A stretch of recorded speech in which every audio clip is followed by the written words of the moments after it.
When the Roman legions crushed the army of Queen Zenobia outside Antioch in 272 CE, her generals expected execution. Instead, they watched their queen endure something far more calculated. Rome had perfected the art of breaking rulers without killing them, transforming defiant monarchs into living monuments to imperial power. For women who wore crowns, defeat meant facing a brutality designed not merely to punish, but to erase dignity itself. Roman law denied queens legal protection. Under Roman law, war captives existed in a category that stripped them of every protection afforded to citizens. The principle known as jus gentium, or the law of nations, held that military defeat transformed free people into property. Once a city fell or an army surrendered, its inhabitants became legally enslaved regardless of their former status. A queen commanded no more legal standing than the lowest soldier in her defeated army. This legal framework created a terrifying reality. Roman citizens possessed rights that shielded them from certain punishments. To flog a Roman citizen was considered scandalous. To execute one without trial sparked outrage. But foreign captives, regardless of royal blood, held no such protections. They could be mistreated, displayed, sold, or killed at the discretion of their captors. Roman law made no exceptions for gender and none for nobility. The 12 Tables, Rome's earliest legal code from the 5th century BCE, established these principles with brutal clarity. Prisoners taken in war became the property of the Roman state or were distributed among soldiers. Women of royal lineage discovered that their former power meant nothing once chains replaced their crowns.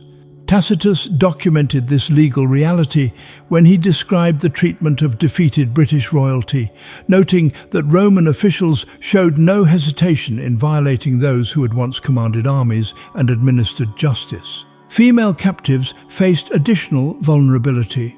Roman military culture, forged through centuries of conquest, regarded captured women as spoils of war. While some elite prisoners might be housed in relative comfort pending ransom or political negotiation, most faced immediate degradation. The line between prisoner of war and slave existed only on paper.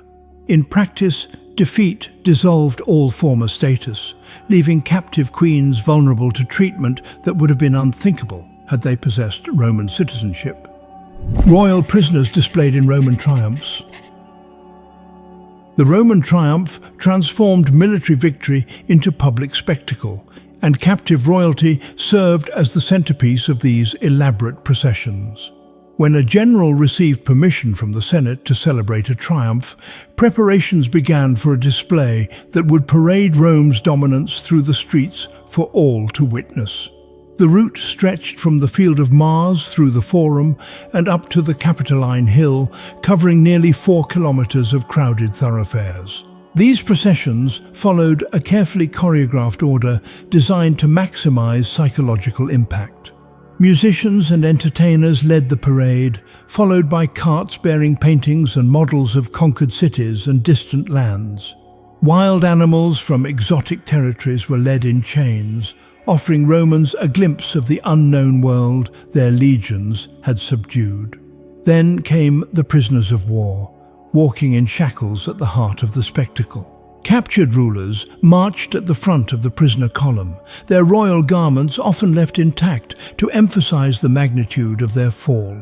Queens who had commanded armies now shuffled in chains before crowds that jeered and celebrated their humiliation. The contrast was deliberate. By displaying monarchs in their full regalia while bound and powerless, Rome communicated a message that resonated far beyond the city walls. No kingdom stood beyond reach. No throne guaranteed safety. The triumphal procession served multiple purposes beyond celebration. It demonstrated Roman military might to potential allies and enemies alike. It satisfied the bloodlust of citizens who craved visible proof of victory, and it provided a stage for the systematic degradation of those who had dared resist Roman expansion. For female captives of royal blood, the triumph meant enduring the gaze of thousands while stripped of all dignity.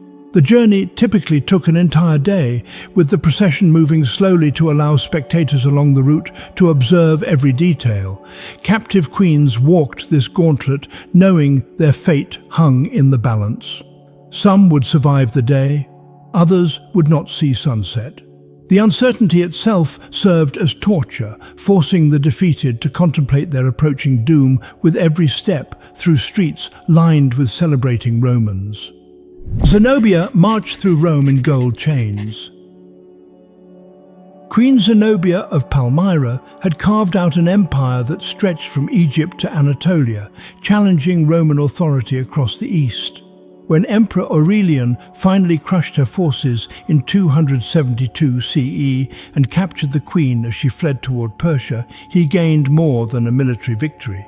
He acquired the perfect symbol for his upcoming triumph. The Historia Augusta, a collection of imperial biographies written in the 4th century, provides detailed descriptions of Zenobia's appearance in Aurelian's triumphal procession of 274 CE. The account, likely drawing on eyewitness testimony, describes a spectacle designed to overwhelm observers with its opulence and cruelty. Zenobia was adorned with jewels that caught the sunlight, transforming her into a glittering monument to Rome's power over the wealthiest kingdoms of the East. But it was the chains that drew the most attention. These were not simple iron shackles meant merely to restrain. Zenobia walked bound in heavy golden chains, so massive that guards marched beside her to help bear their weight. The choice of gold was deliberate. These chains symbolized the very wealth she had commanded, now turned into the instrument of her bondage. Her entire person had become a walking display of conquered riches. Ancient sources note that Zenobia maintained remarkable composure throughout the ordeal. Despite the weight of the golden chains and the hours of slow marching through hostile crowds, she carried herself with dignity. This very defiance may have saved her life. Aurelian, impressed perhaps by her bearing or calculating that her continued existence served his purposes better than her death, spared Zenobia the execution that awaited most captive rulers. Instead, the emperor granted her a villa near Rome, where she lived out her remaining years. Some accounts claim she married a Roman senator and became part of aristocratic society, her daughters marrying into noble families. Whether this represented mercy or a more subtle form of humiliation remains debated. Zenobia spent her final decades as a living reminder of Rome's power. Her presence in Italian society a constant demonstration that even the mightiest queens could be reduced to Roman dependence. Boudica's daughters publicly abused by legionaries. In 60 CE, when King Prasutagus of the Iceni died, he left a will designed to protect his kingdom and family. He bequeathed half his territory to Emperor Nero and half to his 2 daughters, hoping this compromise would preserve Iceni independence while satisfying Roman demands. The strategy failed catastrophically. Roman officials, led by the imperial procurator Decianus Catus, ignored the will entirely. They seized all Iceni lands and property, declaring the entire kingdom forfeit. When Queen Boudica protested this violation, she faced punishment that demonstrated how little protection royal status afforded defeated rulers. Tacitus, whose father-in-law Agricola served in Britain during this period, recorded what followed with unusual directness for ancient historians discussing such matters. Boudica was publicly subjected to corporal punishment. The flogging alone represented a profound violation. To beat a Roman citizen required legal justification and procedural safeguards. To flog a queen of an allied kingdom constituted an act of deliberate humiliation. But the Romans went further. Boudica's daughters, likely teenagers and certainly unmarried, were violated by Roman soldiers. Tacitus describes these assaults with sparse language that conveys his own horror at events that violated even Roman sensibilities about acceptable conduct. The historian notes that Boudica was flogged and her daughters violated, placing these crimes at the center of his explanation for the rebellion that followed. The abuse was not random violence, but calculated degradation, designed to break the royal family and demonstrate Roman dominance over the Iceni. The public nature of these crimes multiplied their impact. This was not violence committed in secret, but humiliation performed before the Iceni people. By abusing the royal family in front of their subjects, Roman officials sent a message about the fate awaiting those who questioned imperial authority. The physical abuse and violation of Boudica and her daughters were meant to terrorize an entire population into submission. The strategy backfired spectacularly. Rather than crushing resistance, the abuse of the royal family ignited a rebellion that nearly drove Rome from Britain. Boudica raised an army that destroyed 3 Roman cities, including Londinium, massacring tens of thousands of Roman citizens and their allies. Tacitus preserves a speech he attributes to Boudica, in which she declares that she fights not as a queen seeking to preserve her kingdom, but as a woman avenging her abused body and the violated honor of her daughters. The rebellion ended in defeat at an unknown battlefield, where Roman discipline and tactical positioning overcame the far larger British forces. Tacitus claims Boudica poisoned herself rather than face capture. The fate of her daughters goes unrecorded. They vanish from historical accounts after the initial violation, their stories lost to silence. Execution after triumphs ended. As triumphal processions wound through Rome toward the Capitoline Hill, captive rulers knew their journey might end at the Mamertine prison, known in Latin as the Tullianum. This ancient structure, built into the northeastern slope of the Capitoline, served as the final stop for Rome's most notable enemies.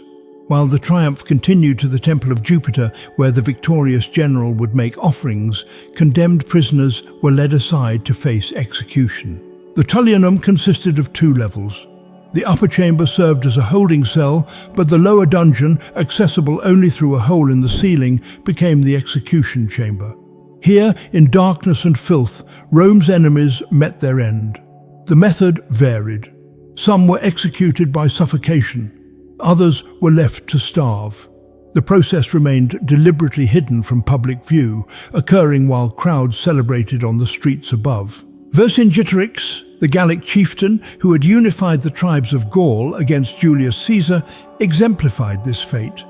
After his defeat at Alesia in 52 BCE, Caesar held him in prison for 6 years before finally parading him through Rome in the triumph of 46 BCE. The Gallic leader, once vigorous and commanding, had deteriorated during his captivity until he appeared as a broken figure before the Roman crowds. After the